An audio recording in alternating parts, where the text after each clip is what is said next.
মায়ের মৃত্যুর পর চোখদান আর তা করে গ্রেফতার হতে হলো।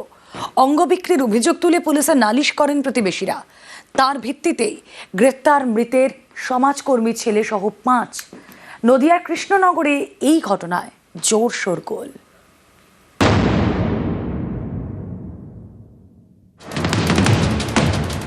হার্ট অ্যাটাকে মারা গিয়েছেন মা, মায়ের চোখ দান করেন শিক্ষক ছেলে।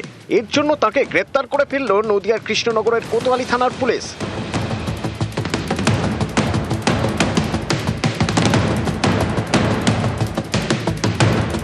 কৃষ্ণনগরের সেনপুর শ্যামনগর পাড়া। এখানকার বাসিন্দা রাবেয়া বিবি, বয়স 65। 2024 সালে চক্ষুদানের সিদ্ধান্ত নেন। একটা স্বেচ্ছাসেবী সংস্থার কাছে অঙ্গীকারও করেন।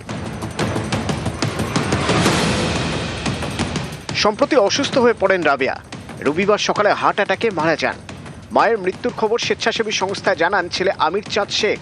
সেই মতো রাবেয়া বিবির কর্নিয়া নিয়ে যায় স্বেচ্ছাসেবী সংস্থা।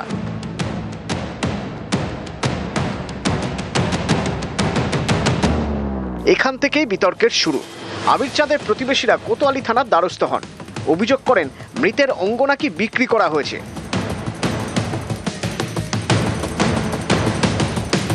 এই অভিযোগ পেয়ে সক্রিয় হয়ে ওঠে পুলিশ।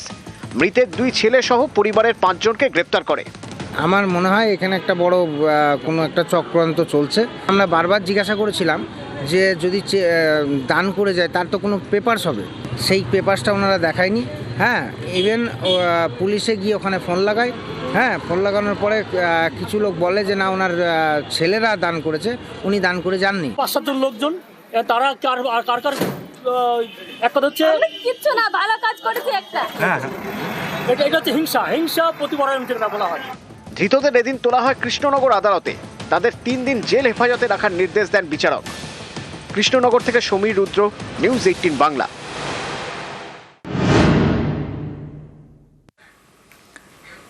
অঙ্গীকার করেছিলেন মা, সেই মতো মৃত্যুর পর চোখদান করেছেন তার ছেলে।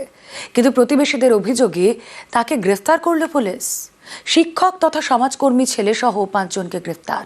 আর এতেই বিতর্ক তৈরি হয়েছে। অনেকেরই প্রশ্ন, এটা কি পুলিশের অতি সক্রিয়তা নয়? রক্ষকের হাতেই কি ভঙ্গ হলো না আইন?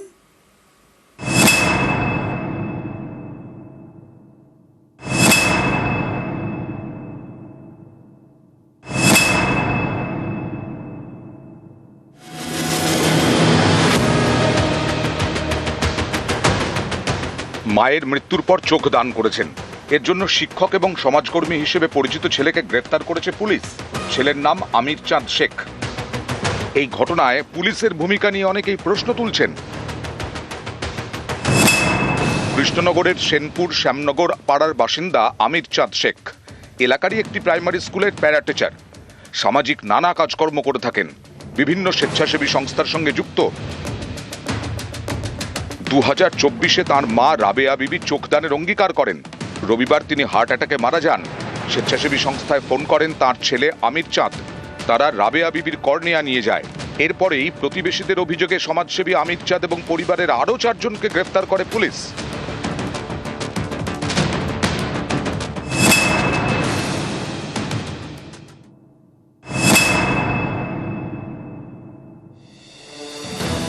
অনেকেরই প্রশ্ন, দেহদান অঙ্গদান করা তো গণতান্ত্রিক অধিকার, তাহলে এই গণতান্ত্রিক অধিকার অনুযায়ী কাজ করার জন্য কেন গ্রেফতার করা হলো? কৃষ্ণনগর পুলিশের দাবি, আইন শৃঙ্খলার কথা ভেবেই নাকি 5 জনকে গ্রেফতার করা হয়েছে।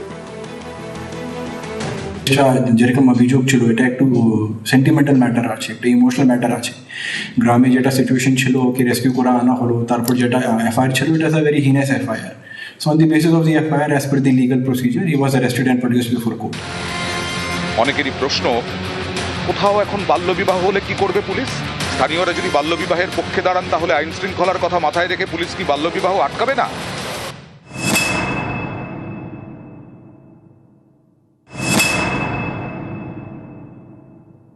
তারা যদি ডোনেট করেই থাকে, তাহলে এখানে কোনো অপরাধ হয়েছে বলে অন্তপক্ষে আমি মনে করি না। তিনি যদি তার চোখটাকে দান করতে চান সেটা তো একটা নোবেল কজ, সেইটা করতে গিয়ে যদি মানে পারিপার্শ্বিক যারা লোকজন আছে তারা যদি এরকম একটা মানে বোকার মতন কাজ করে, সেটা তো খুব দুঃখজনক। পুলিশের এই গ্রেপ্তারির কোনো কারণ নেই, কোনো কারণ নেই, এটা গ্রেপ্তার মানে বেআইনি গ্রেপ্তার। পাড়া প্রতিবেশী যেখানে কি বক্তব্য থাকতে পারে সেটা আমার বোধগম্য হচ্ছে না এক, কিন্তু পুলিশ এত প্রোঅ্যাক্টিভ ভাবে কি করে ওনাকে অ্যারেস্ট করলো সেটা আমি বুঝতে পারছি না। যদি পরবর্তীকালে এটা প্রমাণিত হয় এই চক্ষু দান সেটা নিয়ম মতন, নিয়ম মাফিক এবং আইন মাফিক হয়েছে, তাহলে কিন্তু পুলিশের ভূমিকা নিয়ে সবার আগে একটা প্রশ্ন আসবে এবং পুলিশের এই কর্মকাণ্ড সেটা কিন্তু আদালতের কাছেও বিচার্য হবে। অনেকের দাবি, অঙ্গদান বা চক্ষুদান নিয়ে সচেতনতা বাড়ানোয় জোর না দিয়ে এভাবে পুলিশ গ্রেপ্তার করলে তাতে ভুল বার্তা যাবে, সাধারণ মানুষের মনে হয়তো ভয় তৈরি হয়ে যাবে। এখানে সারা বছর ধরে সর্বস্তরে লাগাতার এই ধরনের অঙ্গদান, যেটা মানুষের সেবায় লাগে, বিশেষ করে চোখ দান, এটার জন্য তারা সারা বছর কাজ করে এবং তা সত্ত্বেও পুলিশ এই ধরনের একটা কাজ করতে পারে, এটা খুব আশ্চর্য লাগছে। যে পুলিশ এটা করেছে এটা নিশ্চয়ই এটার পেছনে কোনো স্থানীয় রাজনীতি রয়েছে। মা যদি লিখে নাও দিয়ে থাকে তাও কিন্তু এটা অপরাধ হতে পারে না এবং সেক্ষেত্রে তিনি যে কাজ করেছেন আমরা আশা করব যে পশ্চিমবাংলার এবং কৃষ্ণনগর বা নদিয়ার সমস্ত সচেতন মানুষ তার পাশেই দাঁড়াবে। 2024 সালের 17ই অক্টোবর একটি শিবির হয়, সেখানে তিনি অঙ্গীকার করেছিলেন যখন চক্ষুদান হয় তখন কিন্তু কোনো রকম কোনো গন্ডগোল হয়নি, সুষ্ঠুভাবেই চোখটা দান হয়েছিল। পরিবারের সবাই সম্মতি দিয়েছে। আমার মনে হচ্ছে অশিক্ষিত পুলিশ জানেই না যে কি কাজটা তারা করে, তারা যে মহান কাজটা করেছে তাদের থানায় নিয়ে গিয়ে সম্মান দেওয়ার কথা ছিল, তাদেরকেই অ্যারেস্ট করে দিয়েছে। ভাবুন।